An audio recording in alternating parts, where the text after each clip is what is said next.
대담 시간인데요. 성폭행 의혹을 받는 안희정 전 충남지사 사건 그리고 이명박 전 대통령 영장 청구 여부 등 주요 이슈 다뤄보도록 하겠습니다.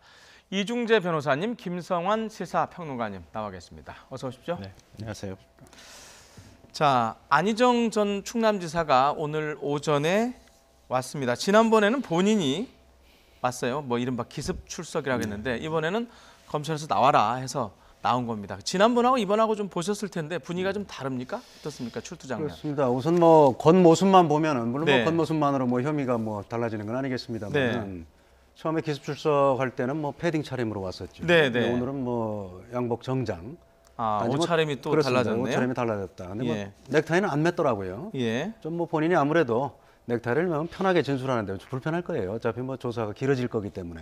네. 그래서 그런 양복을 입으면서도 타이를 안 맨 건 한번 아마 그런 걸 고려하지 않았나 싶고요. 네. 그리고 아마 심적으로는 첫 번째 출석보다는 부담이 훨씬 더 컸을 가능성이 더 많다고 봅니다. 예, 예. 왜냐하면 이 성폭력 사건이 대부분 뭐 객관적인 증거라는 게 거의 없는 경우가 대부분이거든요. 네. 뭐 결국은 뭐 고소인과 피고소인의 서로 상반된 주장 네. 이것밖에 없는 경우가 대부분인데 그래서 참 저 자신도 검사 시절에 이런 문제는 정말 수사하기가 어렵더라고요. 그런데 지금 뭐 안희정 지사 입장에서는 고소인이 한 명이라면 예. 어떻게 뭐 본인 주장 물론 뭐 제가 안 지사가 뭐 거짓말을 한다 뭐 이런 얘기는 아닙니다. 예. 어떻게 좀 방어를 좀 더 보다 수월하게 할 수 있을 입장이었는데 지금 또 한 명의 고소인이 나타나다 보니까 복수죠. 예. 그렇습니다. 복수가 되다 보면은 아무래도 수사기관에서는 뭐 물론 뭐 편견과 선입견에 의해서 수사를 하는 건 아닙니다만은 네. 이거 좀 이상하다. 이거 뭐 항상 이런 행동을 한 사람이 아니냐. 이거 뭐 또 다른 피해자가 있는 것도 아니냐. 뭐 이렇게 해서 굉장히 불리하죠. 그리고 똑같은 비슷한 사안에 대해서 여러 명의 고소인들이 나와서 비슷한 주장을 하기 시작하면은 네. 방어가 굉장히 어려울 겁니다. 그렇기 때문에 안 전 지사 뭐 겉모습도 달라졌습니다만 아마 심적으로 오늘은 굉장히 좀 부담을 더 느끼는 그런 출석이었다고 생각을 합니다. 예. 자, 옷차림 말씀하셨고 심적 부담이 더 컸을 것이다. 그런데요. 자, 당사자의 얘기, 분위기 한번 보겠습니다. 다시 한번 모든 분들께 죄송합니다.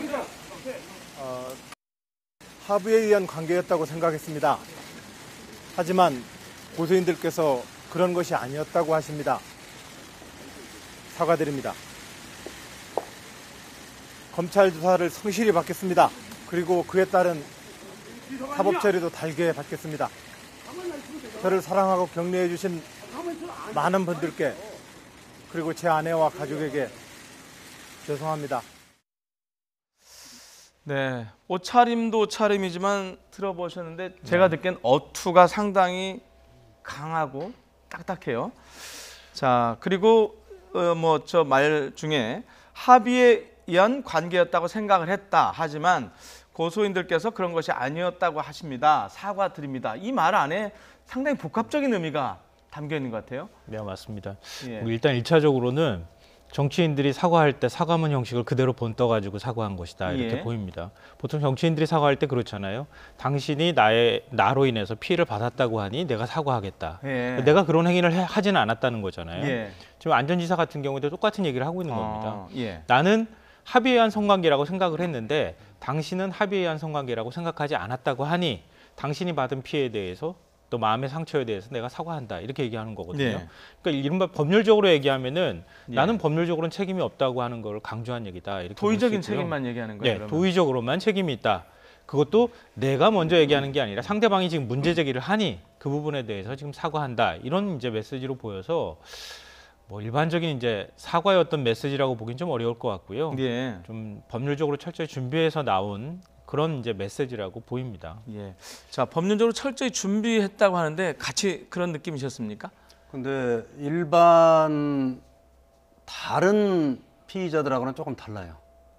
제가 받은 느낌. 어떤 방식에서요? 저게 지금 예. 뭐 조사받기 전에 저렇게 기자들이 질문할 거는 뻔히 알고 있거든요. 예상되는 범위 내죠. 네. 그래서 대부분 저기에서 뭐 이상한 소리를 잘못 한번 하게 되면은 내가 법률적으로 불리해지지 않겠는가 뭐 이런 생각을 하기 때문에 네. 대부분의 피의자들은 그냥 뭐 내가 검찰에 가서 성실히 조사를 받겠다. 그리고 혐의 유무에 대해서는 뭐 대체로 얘기를 안 하는 게 보통이거든요. 그러니까 그게 보통 이제 관행적이고 상투적이었죠. 그렇습니다. 예. 그게 왜 그게 관행적이냐면 괜히 네. 거기서 잘못 얘기했다가 꼬투리 잡히니까. 법률적으로 예. 문제가 되는 혐의를 마치 인정하는 듯한 예. 그런 표현이 섞일 수가 있거든요. 그런데 네. 안 전 지사는 지금 좀 달라요. 좀 뭐 굉장히 좀 제가 볼 때는 좀 의외인데 네. 저는 합의에 의한 성관계였다고 생각을 했는데 상대방이 그렇지 않다고 생각하니까 그렇게 주장을 하니까 사과드립니다. 그 부분 사과드린다. 예. 그리고 검찰 조사를 성실히 받겠다고 하면서도 뭐라고 했냐면 사법 처리도 제가 달게 받겠습니다. 네. 어떻게 보면 이거 굉장히 하기 힘든 얘기거든요. 그런데 전체 문맥으로 보면은 저는 합의에 의한 관계라고 생각을 했습니다. 그리고 만약에 이게 사실이 아니라면 내 말이 사실이 아니라면 사법 처리를 달게 받겠다 이런 취지이기 때문에 결론은 같아요. 결론은 나는 아니다. 나는 합의에 의한 관계였다. 물론 뭐 정치적 도의적으로는 뭐 책임을 질 수밖에 없겠지만 적어도 법률적으로는 나는 죄를 진 게 없다. 이걸 주장하면서도 굉장히 좀 과감하게 발언을 하는 그러니까 보통의 피의자하고는 조금 다른 그런 발언이라고 생각을 합니다. 그러니까 사실관계는 다투겠다는 게 그렇습니다. 명백하게 강하게 메시지에 나타나 담겨 있는 있는 거죠. 그렇습니다. 근데 이걸 이제 예. 그 기자들 앞에서 했다는 이 행위도 굉장히 중요한데요. 예. 지금 국민들이 생각할 때 안 전 지사가 사실은 피해자가 나온 입장이기 때문에 성폭행을 가해한 그러니까 가해 당사자라고 인식을 하고 있잖아요. 네. 근데 본인이 정치인이었었고 한때 대권의 꿈을 꾼 사람이었기 때문에 그러니까 만약에 본인 스스로는 그게 합의한 관계였다고 생각을 하면 이거 어떤 방식으로든 억울함을 얘기해야 되겠다. 그러니까 그런 어떤 의도성이 담겨 있는 얘기라고도 볼 수 있는 거죠. 그러니까 방금 전에 말씀하셨던 네. 것처럼 통상 이런 말을 잘 안 하는데 굳이 이런 말을 꺼냈다는 얘기는 국민 여러분들 사실 이게 아닙니다라고 하는 얘기를 막 쏟아내고는 싶은데 그걸 굉장히 절제해서 얘기를 하고 있다 이렇게 봐야 될 것 같습니다. 그 말이 예, 와닿네요. 사실은 그게 아닙니다. 네, 그게 아닙니다. 이렇게 얘기하고 네. 싶은 거죠. 이명박 전 대통령 검찰 소환조사 받을 때 말 네. 아끼겠습니다 이렇게 얘기했잖아요. 그것도 마찬가지로 사실 그게 아닙니다. 네, 사실 그거 아닌데 예. 그런데도 이제 명확하게 정치보복이다 뭐다 이런 메시지는 집어넣지 않으면서 꾹꾹 말을 눌러 담아가지고 참았다라고 하는 얘기를 이제 그 말 속에다 담아가지고 얘기를 했는데 안희정 전 지사 같은 경우에는 그걸 사실 겉으로 드러낸 거죠. 몇 개의 단어로. 네. 그러니까 그걸 국민들한테 얘기하고 싶었다고 보는 게 뭐 해석상 맞을 것 같습니다. 네. 조금 전에 변호사님께서 그 두 번째 피해자 조사가 첫 번째 기습 출석 이후에 이루어졌다고 했는데요. 그럼 오늘 그와 관련한 조사도 지난번보다는 세밀하게 이루어지겠네요. 제가 볼 때는 뭐 두 번째 고소인을 뭐 최근에 14일 날 고소를 했고요. 네. 그다음에 이제 최근에 이틀간에 걸쳐서 검찰에서 뭐 26시간 동안 조사를 한 걸로 알려져 있어요. 네. 그렇기 때문에 오늘 조사는 아무래도 두 번째 고소인에 대한 조사, 그 두 번째 고소인이 주장하는 부분에 대한 뭐 조사가 핵심을 이룰 것 같고요. 그분은 실명이 공개가 안 돼 있는 분이죠. 안 됐습니다. 예. 왜냐하면 뭐 1차 뭐 저도 얘기 안 하겠습니다. 실명은 1차 고소인이 고소를 한 이후에 뭐 네. 성명이나 뭐 자기 인적 사항이 너무 공개가 되는 바람에 네. 또 뭐 공개도 됐을 뿐만 아니라 또 뭐 댓글에 뭐 고소인의 주장과 반대되는 뭐 그런 의견을 가진 분들이 또 달았단 말이에요. 댓글을 뭐 이게 뭐 강제로 그렇게 된 게 아니고 무슨 뭐 불륜 관계 아니었느냐. 네. 고소인도 잘못이 있었던 거 아니냐. 뭐 이런 식으로 지금 뭐 2차 피해가 커지다 보니까 예. 지금 뭐 두 번째 고소인은 일체 인적 사항을 밝히지 않겠다. 예. 뭐 이렇게 얘기를 했고요. 다만 이제 뭐 안 전 지사가 뭐 2010년까지 연구소장으로 있던 도좋은 민주주의 연구소의 직원이다. 이 정도만 지금 그건 알려져 알려져 있죠. 예. 그렇습니다. 그래서 이 부분은 조사가 안 된 거기 때문에 오늘 조사는 두 번째 고소에 집중될 거다. 그리고 시간이 남는다면 네. 뭐 첫 번째 고소에서 미흡한 부분도 할 수도 있다. 이렇게 생각을 합니다. 예. 자, 지금 어찌됐든 안 전 지사가 두 사건 모두 아까 좀 전에 들으셨지만 네. 자기는 합의한 것이다 이렇게 알고 있었는데 그게 아니다고 하는 건데, 자, 합의에 의한 것이었다고 하면 일반적으로 안 전 지사는 이미 그 부인이 있지 않습니까? 결혼한. 네, 그렇죠. 그렇게 되면 뭐 이른바 옛날로 보면 간통, 불륜이라는 거를 나 불륜했어요를 인정한 거잖아요. 그렇죠. 근데 네. 그걸 인정하고 가는 이유가 뭘까요? 이게 참 그 국내에서는 이런 정치인이 이런 모습을 보여준다는 것 자체가 이미 뭐 부적절한 것이기 때문에 네, 네. 정치인으로서는 자격을 상실하는 거나 마찬가지인데요. 네. 이게 저는 약간 신락 같은 기대를 갖고 있는 것 같아요. 안 전 지사가 어떤? 다시 정치를 할 수 있다고 하는. 아. 그러니까 예를 들어서 이제 예. 미국 트럼프 대통령 같은 경우에는 엄청나게 많은 성추문에 휩싸여 있고 지금도 이제 성추문이 끊이질 않고 나오고 있는데. 그래도 현직 대통령이에요. 네. 예. 그러니까 그걸 성추문이라는 거 하는 자체가 국민들이 인식할 때 대통령으로서 정치인으로서 어떤 역할을 수행하는 데 있어서 그래 그건 과거 일이니까 묻고 정치적으로 능력을 보여주면 되는 거 아니야라고 하는 인식들을 갖고 있다는 거죠. 트럼프 대통령도 사실 그런 추문이 만약에 문제가 되고 대통령으로서 자격 조건이 됐다고 한다면 아마 지난 대선에서도 대통령 당선되기 어려웠을 것 같거든요. 그러니까 안전지사도 아마 내가 지금 이런 문제가 있다 하더라도 언젠가 만약에 진실이 밝혀진다면 합의한 관계라고 하고 그게 불륜이라고 설사 된다 하더라도 본인이 뭔가 정치적으로 능력을 보여주거나 또 다른 기회가 온다 그러면 또다시 정치를 할 수 있을 거라고 하는 신락 같은 기대를 저는 좀 하고 있을 거라고 생각합니다. 아마 그러기 때문에 물론 이제 법률적으로는 끊임없이 뭐 본인 스스로가 억울한 측면이 있든 아니면은 네. 뭐 다른 관계가 있든 간에 사실을 다투는 건 하더라도 정치인으로서의 모습을 우리가 생각한다면 그냥 말 아끼고 무조건 죄송합니다. 무조건 사법 처리 받겠습니다. 이러고 들어가는 게 맞거든요. 근데 지금 모습을 보면은 그렇지 않고 다투겠다고 하는 모습은 뭔가의 기대나 희망을 갖고 있다고 하는 거, 그걸 버리지 못했다고 하는 걸 저는 개인적으로 보여주는 것 같다고 생각합니다. 거기에 대해서 네. 이제 법률적인 측면에서 제가 좀 더 첨언을 드리자면 예. 아마 이렇게 생각했을 거예요. 지금 안전지사 입장에서는 정말 뭐 성관계 가진 것 자체를 부인할 그럴 자신은 없을 거예요, 지금. 네. 더군다나 뭐 고소인이 2사람이나 나타났기 때문에. 예. 그리고 자체에 성관계 자체를 부인했다가는 나중에 그게 아닌 게 쉽게 드러날 수 있는 상황이라고 판단을 한다면 거기에서부터 거짓말이다 이렇게 판단되면 전체 내용이 전부 수사기관에서 아, 이 사람은 정말 처음부터 끝까지 거짓말하는 사람이구나. 이렇게 되면은 본인이 훨씬 조사받기가 어렵거든요. 그렇기 때문에 정치적으로는 지금 뭐 말씀해 주셨습니다만 뭐 정치적 재기를 꿈꾸는지는 뭐 제가 정확히 모르겠습니다만은 예. 우선 법률적으로는 성관계 자체는 인정하고 들어가는 것이 본인의 방어에 훨씬 유리하다 이렇게 판단을 한 그런 결과로 보입니다. 네. 자, 안전지사의 행위에 그러니까 이른바 그 위력에 의한 성관계라고 지금 피해자들은 얘기를 하고 있는데 여기에 강제성이 있었냐 없었냐 이게 이제 결론은 앞으로 그걸 다툴 것 같은데요. 네, 그렇죠. 거기에 따라서 처벌 수위가 상당히 달라지겠죠? 우리가 이제 이른바 사회에서 힘이 있다고 하는 사람들한테 당신이 네. 힘을 가지고 있습니까? 이렇게 물어보면 아니 그렇게 힘 많지 않아 나는 네. 이렇게 얘기하는 게 통상적인 예. 거거든요. 그러니까 뭔가 가지고 있는 사람은 내가 많이 가졌다고 인정하지 잘 않습니다. 네. 그건 달리 말하면은 인지하지 잘 못하는 경우가 많다고 하는 건데요. 예. 저는 안전지사 같은 경우에 뭐 예를 들면 주변에 그 중심이 되는 정치인으로서 그 주변에 오고 싶어하는 사람은 굉장히 많았다는 거죠. 그죠? 뭐 그거는 남자든 여자든 똑같을 거라고 생각하거든요. 그렇게 오고 싶어하는 사람들의 존경심이나 이런 것들을 내가 힘을 갖고 있다고 하는 생각보다는 그 감정 자체를 애정으로 인식했을 가능성도 저는 있다고 생각합니다. 뭐 그거는 그 뭐 위력에 의한 성폭행이라고 하는 예. 점에서 그러니까 그거는 폭력을 행사해가지고 뭐 강제로 성폭력을 행사하고 뭐 이러는 차원을 넘어서서 네. 안전지사는 약간 그런 도구마나 그런 인식들을 갖고 있었을 개연성이 좀 있을 수 있다고 봐요. 그러니까 안전지사 같은 경우에 다른 사람이 모든 사람이 존경하니 나는 이럴 만한 자격을 갖추고 있는 사람이야. 또 그들도 그걸 원했을 거야라고 하는 좀 잘못된 인식을 갖고 있지 않았을까. 네. 그래서 지금은 뭐 피해자가 2명, 3명까지 지금 나오고 있는 상황이잖아요. 근데 더 있을 가능성도 저는 있다고 보는데 아마 그런 인식을 갖고 있으면은 마치 본인이 뭐 어떤 상대방의 존경심에 대한 시혜를 베푼 듯이 그 여성을 상대했을 가능성이 전 충분히 있을 거라고 봅니다. 아마 그렇기 때문에 지금도 뭐 관계성에 대해서 법률적으로는 어떻게 따질지는 모르겠지만 본인 스스로는 그게 위력이 한 것은 아니라고 인식할 가능성은 저는 있다고 봅니다. 네. 자, 여기서 잠깐만요. 네. 그 위력이라는 단어를 쓰셨는데 변호사님한테는 아주 쉬운 겁니다. 그 보통 저희가 위력이라는 뭐 위력에 의한 성폭력, 뭐 위력에 의한 강간 이렇게 얘기하는데 위력이란 보통 힘을 생각하는 경우가 많거든요. 너 가만히 있어.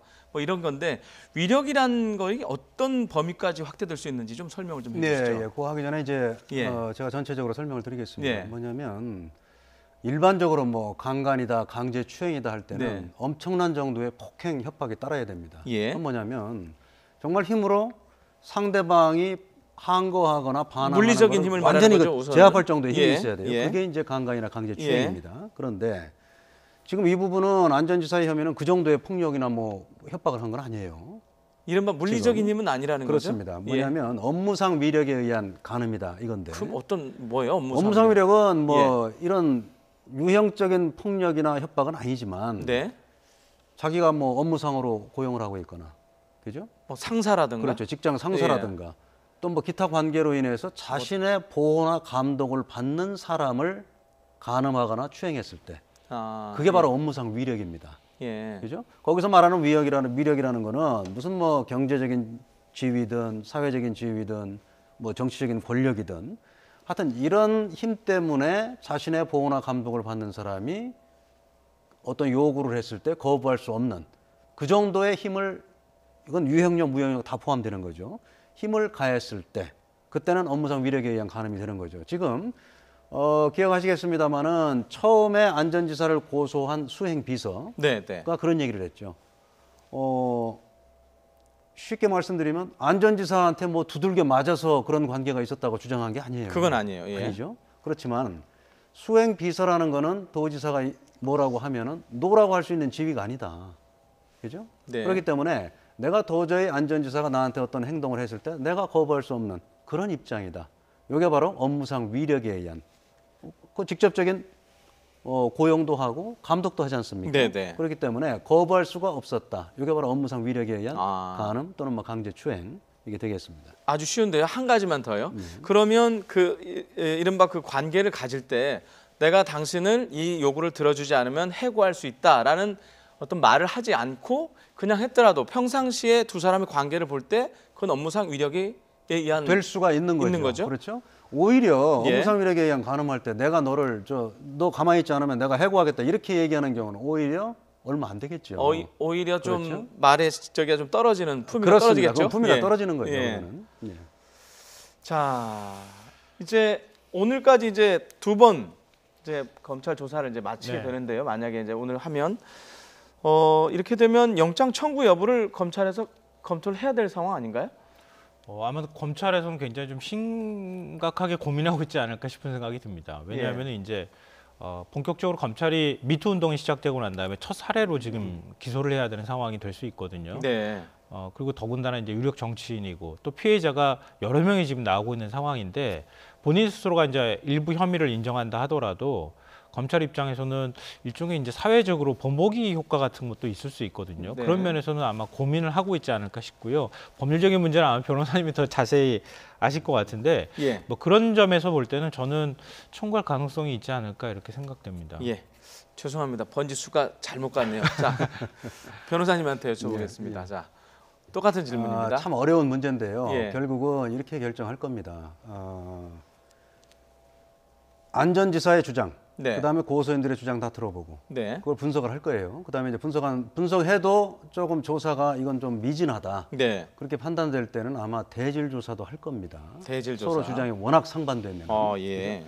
그런 이제 과정을 거쳐서 과연 안전지사가 어느 정도의 말을 했고 그런 행위가 있었다고 할 때 어느 정도의 어떤 행동을 했는지, 그렇죠? 그러면서 그렇게 하면은 결국은 이건 정말 안전지사 입장에서는 뭐 결론은 이게 무슨 뭐 정말 업무상 위력에 의한 간음이라고 검찰에서 결론을 내릴지라도 네. 이 정도면은 안전지사 입장에서는 상대방도 어느 정도 동의한 거라고 생각할 여지도 있었겠다. 뭐 이 정도라면은 영장 청구까지는 안 하겠죠. 그런데 전체적인 뭐 조사 결과 보니까 이건 뭐 도저히 고소인들이 도저히 뿌리칠 수 없는 그런 상황으로 안전지사가 의도적으로 몰아가고 그걸 이용해서 더군다나 한 사람도 아니고 두 사람씩 그런 행위를 했다. 정말 우리가 흔히 얘기하는 법률가들이 얘기하는 죄질이 정말 안 좋다. 네. 그럼에도 불구하고 합의에 의한 관계였다고 계속 부인을 한다. 그리고 또 보니까 부인을 하면서 정말 그 측근들이라는 사람들이 정부 안전지사와 뭐 운명을 같이 하는 뭐 정무 쪽의 사람들 아니겠습니까? 예. 안전지사가 물러나면 이번에 같이 물러났지 않습니까? 예.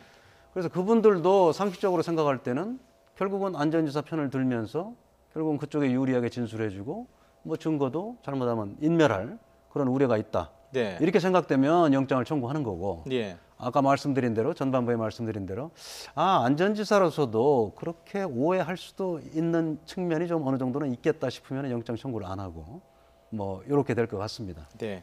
자, 안희정 전 지사 지금 이제 검찰에 소환이 돼서 조사를 받고 있는데요. 그 상황은 조사가 끝나 다음에 다시 한번 보도록 하고요. 자, 이번에는 이윤택 연극 연출가 이윤택 씨 사건으로 넘어가도록 하겠습니다. 이미 경찰에서 조사를 받고 돌아갔는데요. 이 씨의 목소리로 직접 얘기 한번 들어보고 대담을 이어가도록 하겠습니다. 피해자분들이 가지고 있는 그 진술 내용을 중심으로 제가 그에 대한 성실하게 답변했습니다. 다시 한번 그 피해자분들에게 죄송하고 사죄합니다. 상당히 많은 다양하게 피해자분들이 많아서 제가 상당히 당황했지만 인정할 것은 인정하고 또 제가 인정할 수 없는 것은 하지 않고 그대로 사실대로 했습니다. 네, 저 인터뷰가 아마 오늘 돌아가면서 이제 인터뷰한 것 같은데 상당히 많은 피해자가 다양하게 나와서 나도 당황을 했다 이런 얘기를 했어요. 이거 무슨 그게 말입니까? 앞서 제가 말씀드렸던 예. 안희정 전 지사가 인식하는 것들이 그러니까 힘을 예. 가지고 있는 사람은 자신의 힘이 얼만큼인지 네. 또 그게 상대방한테 어떤 위력을 가지는 건지. 그걸 잘 인지하지 못한다고 하는 게 여기서 드러나는 거라고 생각하는데요. 네. 그러니까 이윤택 감독 같은 경우에도 예. 본인이 상대방이 느꼈을 모욕감이나 이런 거에 대해서 거의 생각을 못 했던 것 같습니다. 그러니까 이제 예. 10년이 훨씬 넘는 기간 동안에 피해자들이 지금 오늘까지 17명까지 나왔는데 아마 네. 더 있을 가능성도 좀 충분히 있다고 보는데요. 네. 그 기간 동안 이렇게 반복적으로 성추행을 했다는 얘기가 나오는 것이지 그러지 않았다면 아마 이런 일까지 벌어지지 않았던 것 같습니다. 네. 그러니까 본인이 아마 이게 지금 이런 문제가 있어서는 이 검찰이 조사할 때도 아까 애먹는다고 말씀하셨지만 네. 기억을 다시 재구성해야 되잖아요. 예. 근데 피해자들이 느끼는 기억이라고 하는 건 굉장히 또렷할 수 있거든요. 자기가 당한 일이니까.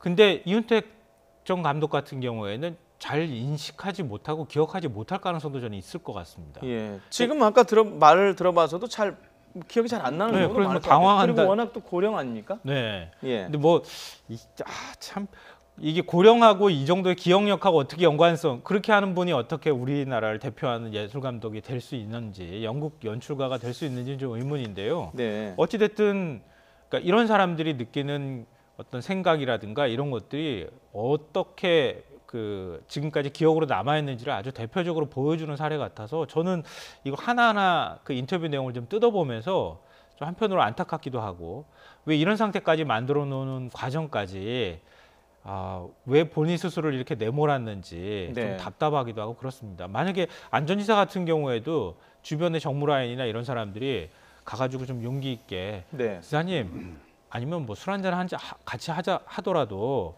진짜 이러시면 안 됩니다. 이거 큰일 납니다. 이렇게 얘기하는 사람이 있었더라면 좀 그렇게 좀 쓴소리하는 누군가가 이렇게 보좌진이 있었더라면 이런 일까지 발생하지는 않았을 것 같다 이런 생각을 갖게 되는데요. 네. 이윤택 전 감독 같은 경우에도 너무 큰 산이어서 주변에서 아무 말 못하고 오히려 그걸 감싸줬다는 거 아닙니까? 네. 그런 거를 뭐 보여주는 것 같아서 좀 안타깝기도 하고 답답하기도 하고 그렇습니다. 말씀 들어보니까 쓴소리, 반대쪽의 목소리를 전달하는 게 상당히 중요한데 또 요즘 또 미국 상황을 보면 쓴소리, 반대 얘기하면 전부 해고되더라고요. 참 어려운 일인 것 같아요. 그게. 자, 사실관계 하나만 여쭤보겠습니다. 그 현재 제가 엊그제까지만 진행할 때만 해도 이윤택 씨를 고소한 피해자가 16이라고 그랬는데 한 명이 더 늘어났더라고요. 혹시 어떤 뭐 구체적인 거는 구체적인 건 지금 알려져 있지 아, 않습니다.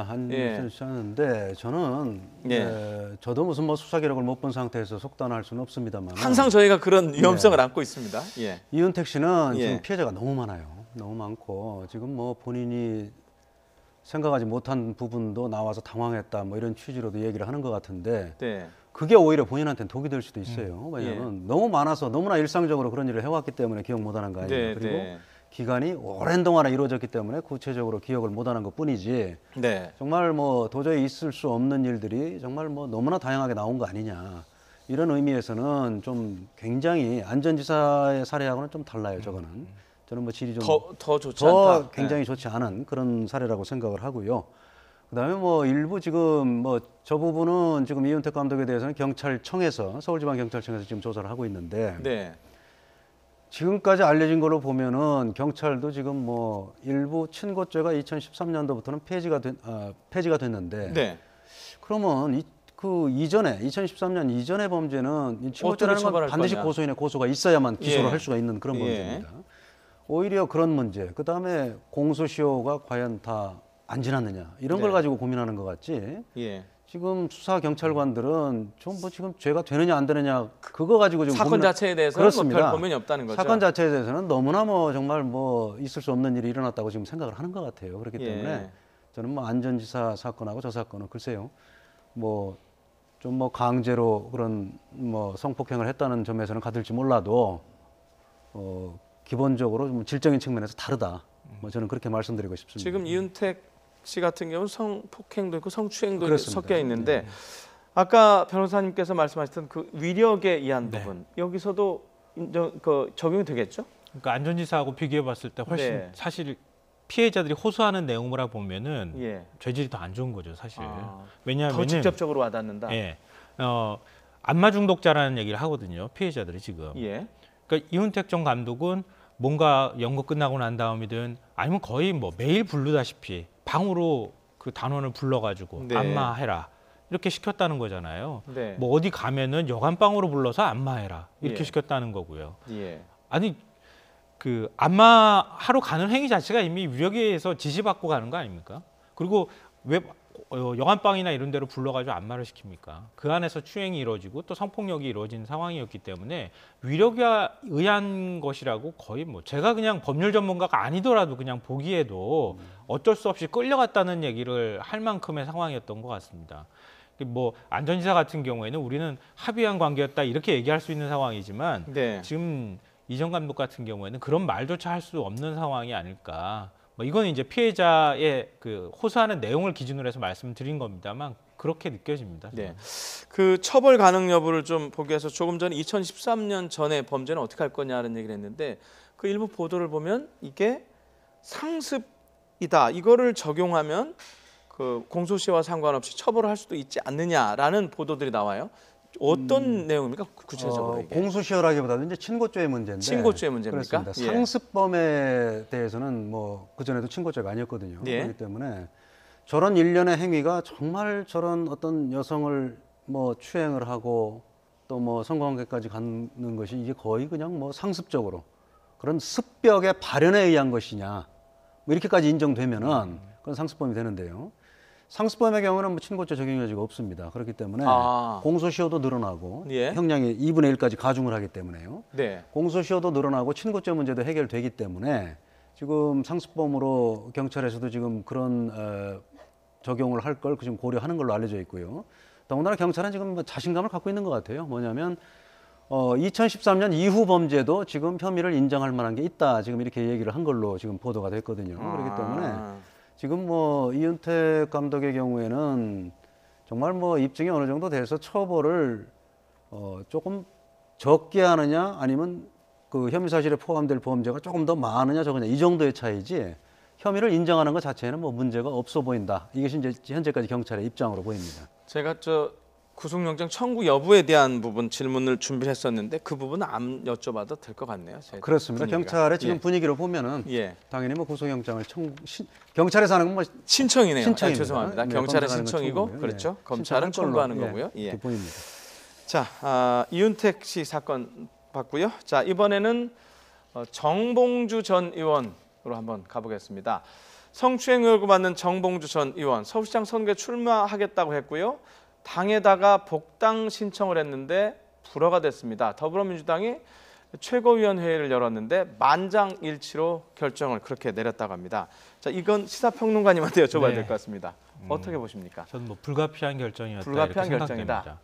일반적으로 우리가 선거에서 뭐 여러 가지 선거를 당락을 결정짓는 중요한 요소들이 있지만 그 중에서 마지막으로 남은 한 그 퍼즐 같은 게 이슈입니다. 이슈. 선거에서 누가 어떤 방식으로 이슈를 주도하느냐, 이른바 우리가 이제 프레임이라고 하는 얘기인데요. 지금 이제 주로 민주당과 관련돼 있는 사람들이 미투 선언이 가해자로 계속 지목이 되고 있는 상황이잖아요. 근데 정봉주 전 의원은 물론 이제 성추행 혐의를 의혹을 부인하고 있는 상황이긴 하지만 만약에 이 상태로 복당을 하고 복당한다는 얘기는 곧바로 서울시장 출마 선언으로 연결될 수 있다는 얘기거든요. 당내 경선을 치르게 되면 미투 선언의 가해자가 당내 경선에 지금 왔다고 하는 여러 가지 이제 곱지 않은 시선들이 있을 수 있고요. 뭐 거기에서 당내 경선에서 후보로 결정이 되든 안 되든 간에 끊임없이 이 미투 정당이라고 하는 이른바 그런 이제 프레임이나 이슈에 끌려다닐 가능성이 굉장히 높습니다. 네. 근데 우리 선거에서 삿바 잘못 잡히면은 나중에 가가지고 어떻게 잡아질지 모르는 거거든요. 그 지금 삿바가 잡힐 수 있는 상황이기 때문에 지금 빨리 일단 끊는 게 좋겠다. 일단 끊고 나중에 뭐 진위 여부가 밝혀진다면 그때 가서 명예회복을 시켜주는 한이 있더라도 지금 이 상태에서는 불을 끄는 게 좋겠다고 판단했을 거라고 봅니다. 네. 변호사님한테 그와 관련한 사실관계 질문 하나 좀 드릴게요. 이게 뭐라고 표현해야 될지 모르겠는데 포상금이라고 해야 될지 이걸 현상금이라고 해야 될지 모르겠어요. 성추행 피해자의 법률 대리인 쪽에서 정재현 의원이 알리바이 사진을 갖고 상당히 많이 공개를 했지 않습니까?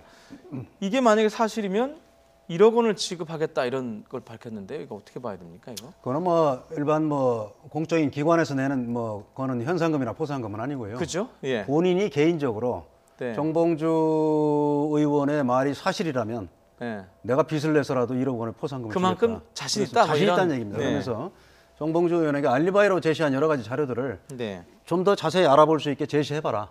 내가 얼마든지 반박할 수 있다. 이런 자신감을 표현한 걸로 보입니다. 네. 네. 자, 정 전 의원이 만약에요. 자, 지금 복당이 이제 불어는 됐습니다. 네. 그런데 본인은 모르겠습니다. 앞으로 어떻게 할지. 만약에 계속 출마를 한다. 그러면 이른바 여권표가 분산이 될까요? 타격이 있을까요?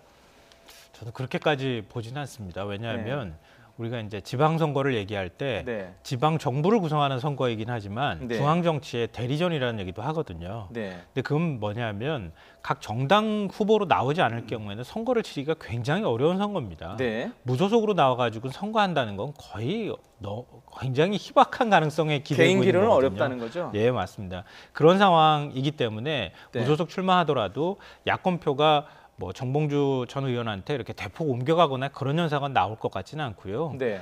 제가 만약에 정봉주 전 의원 같으면은 당의 상황도 있고 본인의 또 상황도 있잖아요. 네. 그러니까 일단은 서울시장 선거를 여기서 본인 스스로가 출마 의지를 접게 되면은 성추행을 인정하는 모양이 될 수도 있거든요. 네. 일단은 본인이 여기에서 완주를 하겠다고 하면서 일단 도전을 계속하겠다는 의사는 밝히되 다만 이게 한 2달 정도 아직 2달 이상 정도의 시간이 남아 있잖아요. 네. 그러니까 중간에 뭐 일부 이제 출마를 무소속으로 하는 한이 있더라도 명예가 회복되면 저는 아마 이건 너무 섣부른 예측일 수도 있겠지만 중도에 이제 후보를 접거나 명예가 회복됐으니까 그런 수순으로 가지 않을까 그렇게 생각됩니다. 그게 이제 정치 현실이니까 그렇게 말씀드린 거고요. 정봉주 전 의원이 실제로 그럴 수 있다고 하는 것은 좀 다른 차원의 문제니까 제가 장담하기 좀 어려울 것 같습니다. 네. 자, 오늘 대담 이제 마지막 주제를 좀 보겠습니다. 지난 수요일에 검찰 조사를 받았습니다. 이명박 전 대통령 지금 관심이 구속영장 청구 여부인데요. 오늘 아침이나 어제 저녁에 뭐 방송들 뭐 어떤 예상 논조를 보면 오늘 중에 검찰에서 구속영장 청구 여부를 결정할 것이다라고 거의 모든 언론에서 얘기를 했는데 지금이 3시 10분인데요. 아직까지 나오지 않고 있어요. 고민이 깊어지는 걸까요? 이게 시간이 늦춰지는 걸까요? 제가 볼 때는 뭐 청구할 거냐 말 거냐를 그렇게 심각하게 고민하는 것 같지는 않아요. 아, 예, 뭐냐면 지금 네. 뭐 알려지기로 뭐 110억 원대 뇌물 혐의 그리고 이제 300억대 뭐 횡령 뭐 이런 혐의이기 때문에 워낙 중대하단 말입니다. 그리고 네. 지금 이명박 전 대통령의 집사라고 불리는 재산 관리인 중에 한 사람이라고 불리는 지금 뭐 이병모 청계재단 사무국장 횡령 뭐 배임 혐의로 기소하면서 거기에 공범으로 이 전 대통령을 명시했거든요. 네. 그리고 김백준 전 기획관도 국정원 특수활동비 4억 원 받은 거, 그건 뭐 역시 이명박 전 대통령 공범으로 명시를 한 상황이기 때문에 네. 저는 이런 상황에서는 뭐 검찰이 영장을 뭐 청구하지 않을 그런 가능성은 굉장히 희박한 걸로 보이고요. 그리고 오늘 일부 언론 보도를 보니까 대검 간부들도 네. 뭐 구속영장 청구에 대해서 반대하는 사람이 거의 없었다. 아예 없었다. 뭐 이런 보도까지 아예 없었다. 나오는 걸 보는 그렇게 보도가 됐던데 예. 저는 뭐 그게 뭐 거의 지배적인 의견이지 않나 싶고요. 다만 이제 검찰로서는 구속영장 청구를 할 경우에 전체적인 그림을 그리고 있는 것 같아요. 과연 가족들에 대한 처벌 수위는 어떻게 할 거냐. 아. 그리고 자수서를 낸 뭐 소송비 대납에서 이학수 전 삼성전자 부회장 뭐 이런 뭐 피의자들 이런 주변 사람들까지 과연 어느 정도의 처벌 수위로 우리가 갈 거냐 이걸 종합적으로 아마 결정을 할 거예요. 그것 때문에 좀 다소 늦어지는 걸로 보이고요. 뭐 아까도 방금도 말씀드렸습니다만은 영장 청구는 뭐 불가피한 것이 아닌가 저는 뭐 그렇게 생각을 합니다. 네, 가족 얘기를 했으니까요. 네. 지금 뭐 부인이죠, 김윤옥 여사를 뭐 별도로 소환하는 거 아니냐, 아들도 뭐 처벌을 혹시 받는 거 아니냐, 그래서 혹시 가족들이 다 이거 처벌받는 거 아니냐 이런 얘기까지 나오고 있는데 이게 지금 고려 대상일 것 같다 그러는데 역시 마찬가지입니까? 그러니까 저는 영장 청구가 뭐 영장 청구는 고민할 이유가 별로 고민할 없는 이유가 없고. 거라고 생각했던 근거 중에 하나가 그럼 발표만 남은 거고. 네, 예. 이전 대통령뿐만 아니라 지금 그 뭐 부인, 아들, 뭐 일가 친척까지 지금 다 걸려 있는 거 아닙니까? 네. 만약에 이전 대통령을 불구속 기소를 하거나 이런 일이 발생하면은 가족들은 그러면 어떻게 할 거냐는 질문 공세에 끊임없이 검찰이 시달릴 수 있거든요. 그러니까 이전 대통령을 구속영장을 청구를 하고 실제 구속이 된다고 하면은 가족의 짐을 안고 가는 모양이 될 수도 있습니다. 그러니까 나머지 가족이 이전 대통령이 구속됨으로 인해서 검찰 입장에서도 한결 부담을 좀 더는 측면이 있거든요. 그리고 이전 대통령 측에서 바라볼 때도 이전 대통령이 무조건 부인해버리면 그러면은 부인, 가족 다 친인척까지 전부 다 그러면 사법처리 수순이 어떻게 들어갈 거냐. 이건 굉장히 복잡한 문제로 넘어가거든요.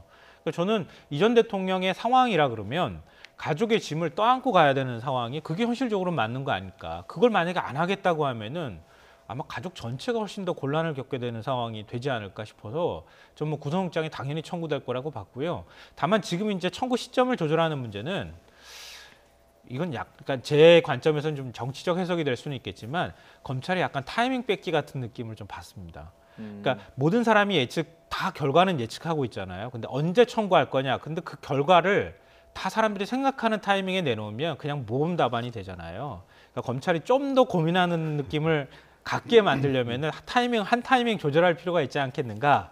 뭐 이런 정치적으로 해석하자면 그런 생각이 있는데 네. 모르죠. 뭐 오늘 한 뭐 4시, 5시쯤 돼서 청구 사실이 알려질지 어쩔지는 뭐 좀 봐야 될 것 같습니다. 자, 그럼 지금 시간에서 한 타이밍 조절을 하면 말씀하신 4시, 5시가 될까요? 아니면 내일로 넘어갈까요? 뭐 양쪽 다 가능하다고 생각합니다. 예. 검찰이 무슨 뭐 시간표를 정해놓고 하는 거 하루 아닙니까? 이틀 정도 차이 예. 가지고 뭐 어떻게 뭐 검찰의 뭐 수사라든가 앞으로 뭐 공소유지에 뭐 차질이 있는 건 아니니까요. 네. 다만 이제 모르겠습니다. 지금 일반적으로 시청자분들 이해를 위해서 잠깐 말씀드리면 예. 이렇게 피의자를 바로 검찰에서 체포해서 네. 구속영장을 청구하는 경우는 사후영장이라고 합니다. 네. 체포한 다음에 사후에 한다 해서 네. 그 경우에는 영장실질심사가 바로 그 다음 날 열리는데 네. 지금 이 경우는 피의자를 먼저 체포하는 건 아니거든요. 예. 일단 뭐 다 귀가시키고 서류상으로 이제 법원에 이제 영장을 청구하는 경우 이제 사전영장 청구라고 하는데 이 사전영장. 그렇습니다. 이 경우도 이제 사전영장이 되겠습니다. 그런데 그거는 좀 기간이 길더라고요. 사전영장을 청구하면 실질 보통 심사하는 게 그렇습니다. 예. 청구한 때로부터 한 이틀 후에 잡아요. 대부분 법원에서. 이틀. 예. 예. 그런데 예. 이 기록이 워낙 방대하고 검토할 게 많으면은 이 영장 실질심사를 담당하는 판사도 미리 기록을 읽어보고 오는 경우가 있어요. 그렇기 때문에 예. 그런 경우에는 한 뭐 3일 후에 할 수도 있고 4일 후에 할 수도 있습니다. 근데 보통 한 3일 후로 잡아요. 예. 뭐 보통 2일인데 하루 정도 더 해서 네. 그렇기 때문에 이 이전 대통령에 대해서 만약에 구속영장이 청구가 된다면 네. 법원에서도 아마 청구된 때로부터 한 3일 정도 후로 영장실질심사를 잡지 않을까. 그러면 오늘 되면 목요일, 그렇습니다. 내일 되면 내일 되면 이제 금요일. 정도로. 예. 예. 그래서 이제 대충, 그 기간 동안에 예. 영장실질심사를 담당하는 판사가 검찰의 그 수사 기록을 읽어보고 그다음에 그걸 토대로 영장실질심사하는 날 피의자에 대해서 판사가 여러 가지 질문을 또 할 수 있거든요. 그걸 예. 미리 파악을 하고 와야 예. 그런 과정이 되겠습니다. 예. 조금 전에 말씀하실 때 뭐 이런저런 혐의라든가 검찰 분위기 같은 걸 말씀하셨잖아요. 근데 이게 저희가 뭐 취재하면서도 알 수 있지만 검찰에서 직접 얘기하는 경우도 있었어요. 지난번에는 좀 과하다 싶을 정도로 많이 저희 기자들 말로 풀을 했어요. 검찰에서. 네. 이렇게 되니까 이명박 전 대통령 측에서 왜 자꾸 흘리냐고 불만을 얘기했다고 하던데요. 그러니까 이른바 이제 당연히 나올 수 있는 얘기긴 하죠. 예, 이명박 전 대통령 측에서 볼 때 정치 예. 보복이라고 하는 논리와 네. 또 다른 이제 일종의 망신 주기를 하는 것 아니냐 이렇게 아, 지금 얘기를 예, 하고 예, 있는 건데요. 뭐 그동안에 나왔던 얘기 중에서 측근들이 그동안에 했던 문제, 그러니까 본인이 한 것인데 측근한테 자꾸 책임을 떠넘긴다. 이렇게 지금 검찰이 얘기하고 있다는 거죠. 그걸 이제 언론에다가 그대로 릴리스하면서 언론에서 그렇게 보도를 하니 마치 이제 이 전 대통령이 대통령까지 지낸 사람인데 파렴치범 취급받는 느낌을 받는다. 이러면서 너무 이제 혐의 사실을 외부에 공개하는 걸 하지 말라고 지금 얘기를 하고 있는 거죠. 그러니까 이런 게 일종의 이제 영장 청구를 하거나 이런 할 때 국민 여론에 영향을 미칠 수도 있잖아요. 네. 그러니까 국민 뭐 여론조사 하는 거 보면은 뭐 압도적 다수가 지금 뭐 영장 청구에 대해서 해야 된다는 인식들도 하고 있는 상황이기도 한데, 근데 그렇게 많은 이제 여론은 일종의 여론몰이를 하는 것에 대해서 이 전 대통령 측이 굉장히 좀 불편하다 이런 감정을 좀 표출을 하는 것 같습니다. 그 검찰에 계셨으니까요. 이 망신 주기, 뭐 언론에 흘리기 좀 이번에 과도했습니까? 아니면 뭐 보통 이럽니까? 저는 항상 이 말씀은 드리는데 네. 정말 뭐 피의사실 공표죄와 관련해서 문제가 될 수 있는 거는 안 하는 게 맞아요. 그런데 물론 네. 이제 언론에서는 국민의 알 권리를 위해서 항상 취재를 하고 싶어 하죠. 네. 그래서 그 경계가 이제 모호한 경우가 있고, 그래서 네. 이제 제가 뭐 지난번에도 한번 말씀을 드렸습니다만은, 예. 그래서 이거 참고할 수 있는 게 저는 특검법이라고 생각해요. 최순실 씨에 대한 특검법에 보면은 이렇게 돼 있었습니다. 특검은 네. 피의 사실 이외의 수사 과정에 관해서 국민의 알 권리를 보장하기 위해서 언론 브리핑을 실시할 수 있다. 이렇게 규정을 해놨어요. 그러니까 그게 저는 뭐 정답이라고 생각을 합니다. 그래서 예. 무슨 뭐 피의자를 언제 소환을 했다, 뭐 오늘 몇 시간 정도 조사를 했다, 그리고 언제 뭐 구속영장을 청구했다, 영장 실질심사일은 언제다. 이거는 수사 과정에 관한 거기 때문에 네. 뭐 그 정도는 뭐 얼마든지 국민의 알 권리 보장을 위해서 공표할 수 있다고 생각을 합니다. 그런데 네. 구체적으로 뭐 혐의 사실이 어떻게 되고 또 뭐 지금 알려진 바로는 뭐 오늘 저도 뭐 언제 보도가 됐는지는 모르겠습니다만 오늘 보니까 예. 무슨 2007년도에 스님한테서도 2억 원을 받았다. 네. 뭐 이러는데 이런 사실이 알려지면 당연히 피의자로서는 뭐 반발할 수밖에 없고, 예. 그다음에 이거는 정말 피의 사실 공표죄하고도 관련해서 문제가 네. 될 수 있는 저는 뭐 언급이라고 봅니다. 그래서 이런 거는 좀 검찰에서도 주의를 신경 해야 된다. 써야 된다. 그렇습니다. 예. 알겠습니다. 오늘 그리고 이번 주가 이명박 전 대통령 그리고 그의 가족들에게 정말 운명의 일주일이 될 것 같습니다. 지금까지 이중재 변호사님, 김성환 시사평론가님이었습니다. 고맙습니다. 고맙습니다.